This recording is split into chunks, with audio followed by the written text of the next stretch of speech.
E aí pessoal, tudo bem com vocês? Tudo tranquilo? Mais um vídeo aqui pro canal. E no vídeo de hoje, qual vai ser o assunto do vídeo? O que a gente vai estar comentando? Hoje, domingo, como de costume, a gente vai comentar sobre o minério de ferro, tá? Falando um pouquinho aqui sobre Semin, tá? Em relação à China e o que está acontecendo. Será que o minério vai voltar a subir? E também um pouquinho aqui sobre Usiminas em relação a algumas notícias aí. Será que tá barata? Será que tá cara? Vamos ver o que um analista aí de um banco falou sobre isso, tá? Se você é novo no canal, já se inscreve, deixa o like, dessa força, essa moral. Eu tenho certeza que vocês vão gostar dos vídeos e do canal também. Eu tento gravar vídeo aí todo dia, então já ativa as notificações que sempre sai vídeo novo. O YouTube notifica aí você não perder nenhum vídeo. Se tiver alguma dúvida em relação ao fundo imobiliário, alguma ação ou renda fixa, comenta aí pra mim estar analisando, estudando e futuramente trazer algum vídeo.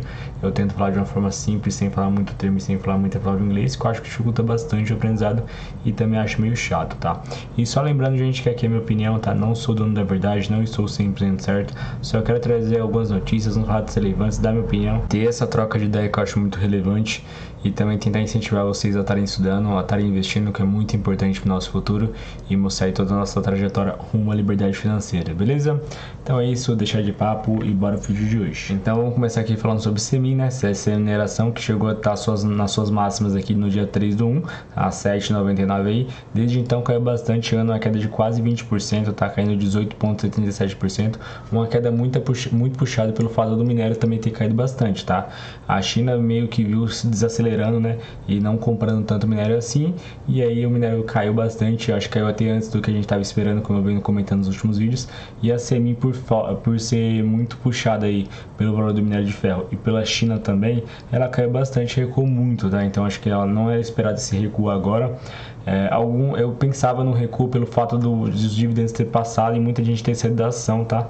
E assim ela recuaria um pouco, tá?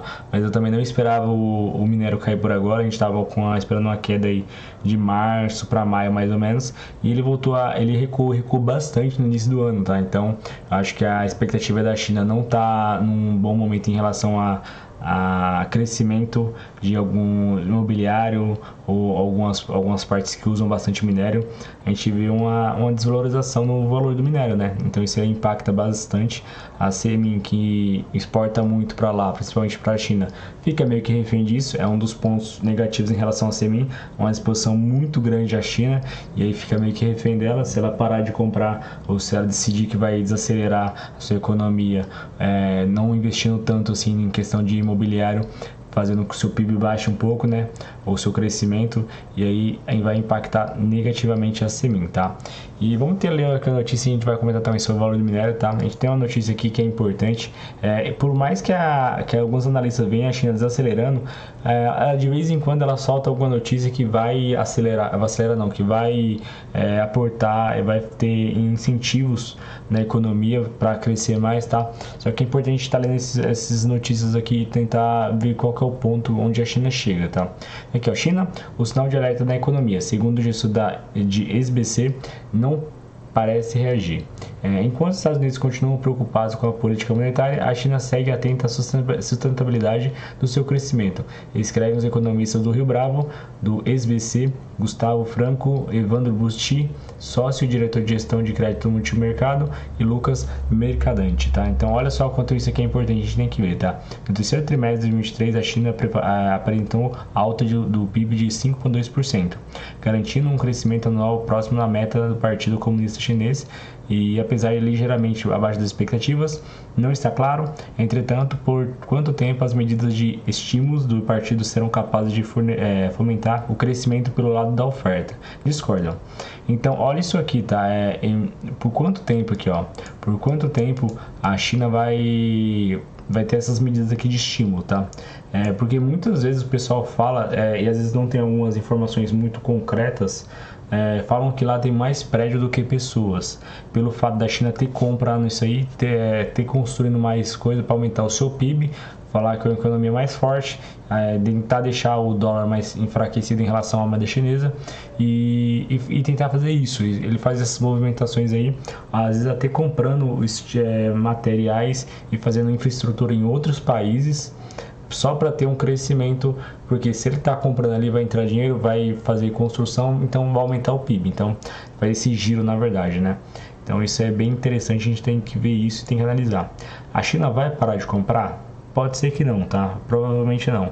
Mas pode ser que esse ano aí seja uma compra, vamos dizer assim, uma compra mais fraca. Vai reduzir um pouco. A tendência é ela ser estimulada ou fazer estímulos para outras áreas, fazer investimentos para outras áreas. Só que a gente vai ver isso mesmo quando sair os resultados, tá? Ainda tem um resultado do quarto trimestre para sair, a gente vai estar comentando sobre isso e vai comentar o resultado desse ano aí, que a tendência é de queda, tá? O minério veio caindo, você vê que estava aqui perto dos 145 aqui, chegou a bater abaixo dos 130 e por a China voltar a soltar notícias aí que vai ter estímulos na economia em relação ao minério, ele subiu bastante, tá? Mas acredito que logo ele volta a cair e assim a tendência da ação da Usiminas é cair também, né? Usiminas não, da Semin. Usiminas a gente já vai falar sobre ela, tá? Você vê que ela subiu um pouquinho aqui, 5%, só que eu acredito que ela vai recuar novamente, beleza? Então é isso que eu tinha para falar com vocês em relação à CSN Mineração, tá? A gente fica na expectativa aí, como eu falei para vocês, a gente tem a posição nela aqui, se a gente for analisar aqui, desceu bastante, né? Tá lá embaixo com 6,86%, tá com alta de 60% ainda, mas eu tenho que a expectativa é que ela vai cair pra gente estar aumentando a posição futuramente, tá? Eu quero aumentar a minha posição, mas provavelmente quando o minério estiver abaixo do 100 ou tiver a ação em abaixo dos R$5 mais ou menos, que eu acho que é uma boa oportunidade de compra, tá? E agora bora falar da Usiminas, tá? A Uzi 5 aqui, que subiu bastante nos últimos dias aí, após o dia 17, que ela tá pegando uma queda aí de mais de 10%, tá? Ela chegou a ter uma alta aí de mais de 14%, quase 15% de alta, o que é muito bom, chegando às suas máximas de 9,50, tá? E a ação tá barata, tá cara? Acho que é legal a gente ler a notícia aqui e comentar sobre isso, porque a ação às vezes estava lá perto dos R$6, agora que tá 9,50, às vezes o pessoal acha que tá muito cara e pode ser que não esteja tão caro assim, pode ter margem para crescimento ainda, tá? Vamos ver aqui, ó, CSN, né, Usiminas ou Gerdau. Safra declara apenas uma ação como preferida e digna de compra no momento, tá? Olha só que interessante aí, algumas posições muito grandes, né, Gerdau tá passando por um momento difícil e tá descontada, Usiminas que passou por um momento difícil e CSN que vai ficar meio que mais ou menos na mesma que Gerdau, tá? A gente vai ver que o setor de siderurgia brasileiro tem uma ação vencedora de acordo com o Banco Safra, tá? Então esse aqui é de acordo com o banco. Em relatório de retomada de cobertura, a instituição declara Usiminas como o nome preferido. A recomendação dos analistas é de compra, pessoal vai de R$11 devido a uma combinação de. Então aqui tem alguns pontos, eu vou deixar aqui para se você quiser ler sobre todos os pontos, eu vou deixar pausa aí e dar uma lida aí devagar. Eu vou comentar mais sobre esse primeiro aqui que eu achei bem interessante e é o que a gente vê. Pode ser que seja bem positivo pensar desse jeito, tá? Trajetória positiva dos lucros depois que os resultados atingiram seu ponto mínimo no terceiro trimestre do ano passado, tá? Então, olha só o quanto isso aqui é interessante. Ele diz que a Usiminas, após bater os seus menores preços de resultados, lá quando o forno 3 estava, que é um dos fornos principais estava em construção, a tendência é subir. Meio que assim, no meu ver, tá, gente? Se eu tiver errado ou tiver alguma opinião diferente, pode comentar. Ela bateu nas suas mínimas, vamos dizer assim, ela bateu no fundo do poço. E a tendência agora é o quê? Subir. Então, por mais que subiu bastante, tá? Já subiu mais de R$3,50 das suas mínimas até suas máximas aí, recentemente. Pode ser que ela ainda suba muito mais, pelo fato dos resultados virem melhor. Ela já teve uma alta muito surpreendente com o resultado do terceiro trimestre, que foi um prejuízo de 200 milhões. Após o resultado, ela não parou de subir. E a tendência é subir cada vez mais, porque agora a probabilidade é de vir resultados bons. E isso vai fazer com que a ação suba muito. A gente vai ver que o P sobre BP dela é muito descontado, tá 0,51 agora, já chegou a bater 0,30. Então, às vezes ainda está muito descontado. Se a gente for ver que o PL está negativo, porque está dando prejuízo, tá? O dividend yield está muito baixo. Só que tem alguns pontos aí de crescimento que às vezes a gente pode ser que recupere e melhore lá na frente, tá?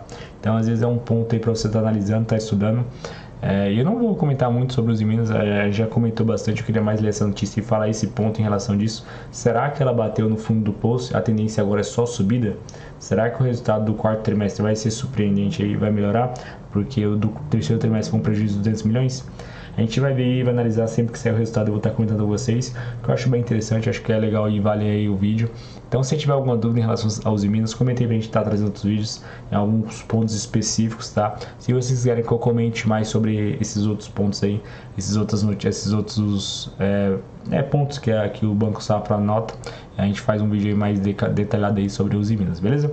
Então é isso, eu espero que vocês tenham gostado do vídeo, eu espero ter ajudado de alguma forma. Se você é novo aí, se inscreve, deixa um like, comenta alguma coisa pra gente estar melhorando. Se tiver alguma dúvida também comenta, tá? Eu achei interessante essa troca de ideia. Valeu, gente, muito obrigado e até a próxima. Fui!